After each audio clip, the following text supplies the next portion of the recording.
Welcome back, everybody, to the Thatboicarter YouTube channel, and today we're going to do a very special video that I've been wanting to do for a while. We're going to be doing top 10 movies, my top 10 movies to be specific. Like I said, I've been wanting to do this video idea for a while, and I finally got the opportunity. I already recorded a video earlier this day, but it wasn't that good. I didn't think it came out that well, so we're going to do it again. And I don't want to do any of this dilly-dally bullshit. Just get into the video and start talking about movies. Frankenstein, that's the first one. 1931.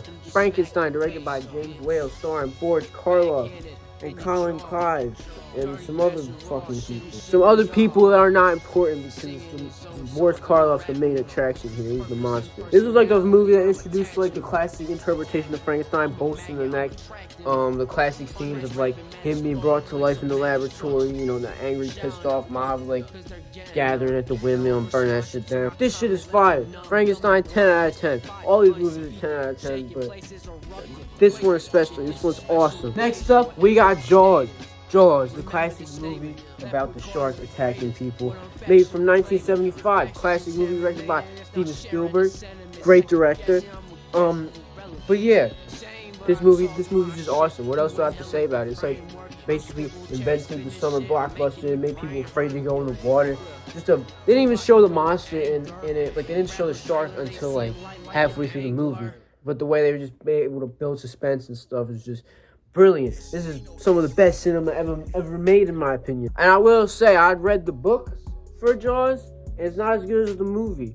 It's not bad, but it's just a little, I don't know. I feel like the movie is a little more family friendly, even though people are getting killed by a shark and like eaten and stuff. Let's just say, in the movie, compared to the book, there's less sex, drugs, and mafia involvement.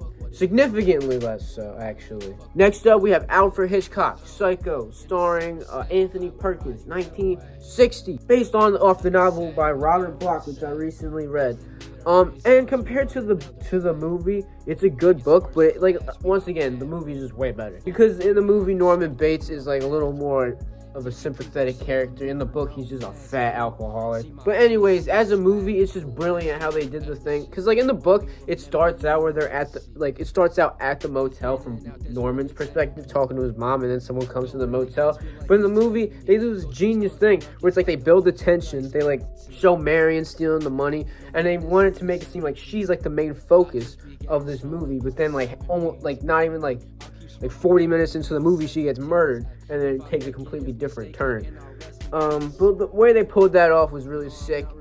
And yeah, novel's cool. I actually really did enjoy the novel, but movie is just better. Next up, the Maltese Falcon. Maltese Falcon is fire. Classic hard-boiled detective noir shit. Humphrey Bogart. Can't go wrong with Humphrey Bogart. Can't go wrong with Humphrey Bogart. He's one of my favorite actors. This movie has my favorite detective character, Sam Spade. And basically, he's just this lady comes into his office, and it's like, I need you to trail this man down. He's threatening me. He ran away with my sister or whatever. And then what happens is, Sam's partner goes, and he gets killed, and then starts this whole thing, and this Miss O'Shaughnessy person is like trying to locate this black bird figure that turns out to be this like huge thing that a bunch of people are trying to get because it's worth a lot of money or some bullshit. And yeah, very, very good movie. I highly recommend this. This is another 10 out of 10. Like I said, classic like gritty noir kind of feel to it. The twist at the end is pretty interesting. And yeah, very good movie. Next up, Casablanca. I don't even like these kind of like romance movies, but this one was pretty cool. I like how it tied into World War II and stuff. I was into history, kind of. And, you know, it's one of those few movies that makes me a little, like, melancholy, emotional, just from the ending. And, like, yeah, it's just a very well-done movie, in my opinion. I watched it in this music and film and games class, my sophomore year.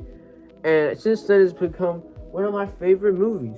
And not gonna lie, I got a lot of my favorite movies from there. Not a lot, but King Kong. King Kong is another one. It's not on this list. I'm gonna make a part 2. But, you know, King Kong, I watched that in that class, and that was like what put me on that.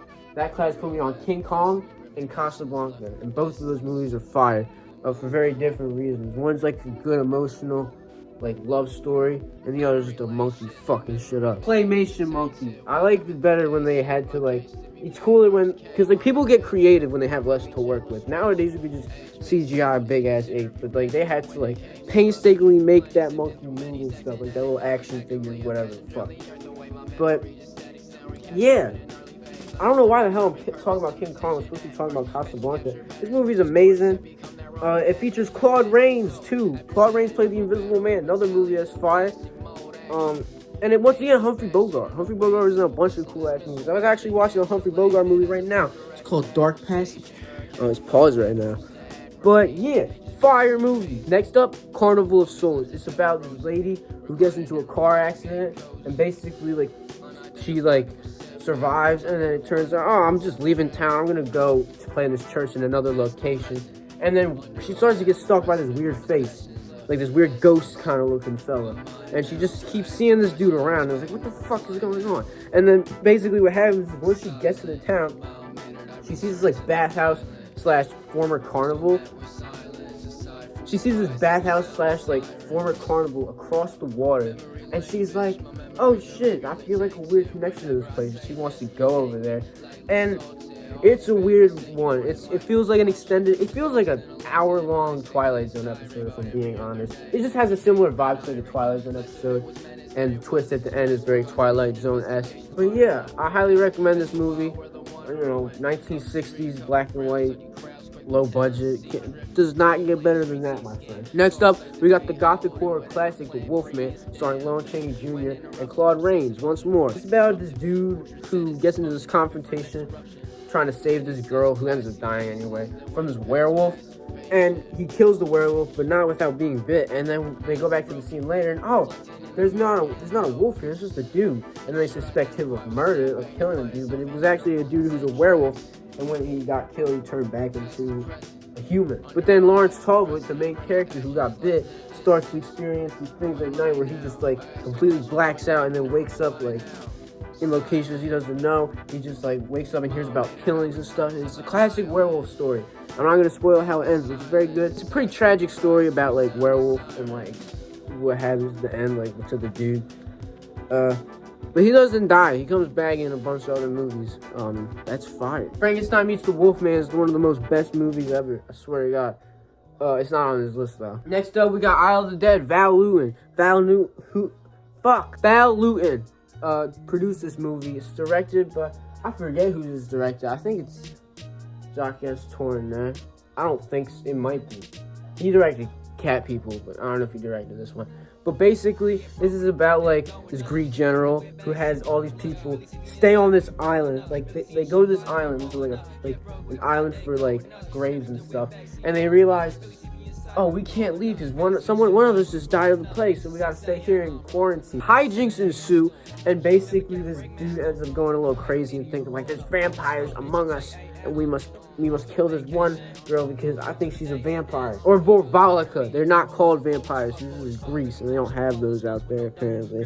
They got Vorvalicas, which is like a wolf spirit that drains you of your life. Basically a vampire, but like Vorvalica. It's like they call it a different thing. Next up, I Walk with a Zombie. This one was directed by Jacques Tourneur, and it was produced by Val Lewton. One of the few tasteful zombie movies from that era, because the thing is, zombies weren't always like the Walking Dead, like, oh, eat your flesh, zombie virus. Ooh. Before, it was like a Haitian like voodoo tradition kind of thing, and it was like, and it would be where someone would get poisoned to the brink of death, and then they would be buried, and then like these people called Borkors would go dig them up and like use the ceremony and like resurrect them kind of, and like make them into their like undead slaves sort of. And this movie is about that kind of zombie. And like a lot of movies that also talked about these Haitian zombies back in the day were like pretty racist, and they were making fun of it rather than respecting the Haitian tradition and culture. But this movie, I feel like he does a good job, and it even has some like social commentary. Pretty progressive for a movie made in the 40s, I will say. It's about this nurse lady who goes to this island, and she's like falls in love with this dude even though she's supposed to be taking care of his brain dead wife, who turns out to be a zombie. And then he has a brother who's just kind of a drunk dickhead, whatever the fuck. And then Yeah, once more, hijinks ensue. Val Lewin is one of my favorite horror producers and writers, even though he didn't direct, he did produce it, and he did write it. And like, even though he wasn't really credited as a writer, he would always use like aliases and stuff, which is pretty cool. But yeah, let's get on to the next movie. And last but not least, we have Paranoid. And this movie, it's like Psycho, but for British. Psycho, but made by British people. It's about this family called the Ashby family. Then they have the oldest son, Simon. His younger sister, Eleanor. Their two parents died in an accident. And their brother killed himself when he was 15. Killed himself when he was 15. But then it turns out he comes back. Like, this dude claiming to be their brother comes back.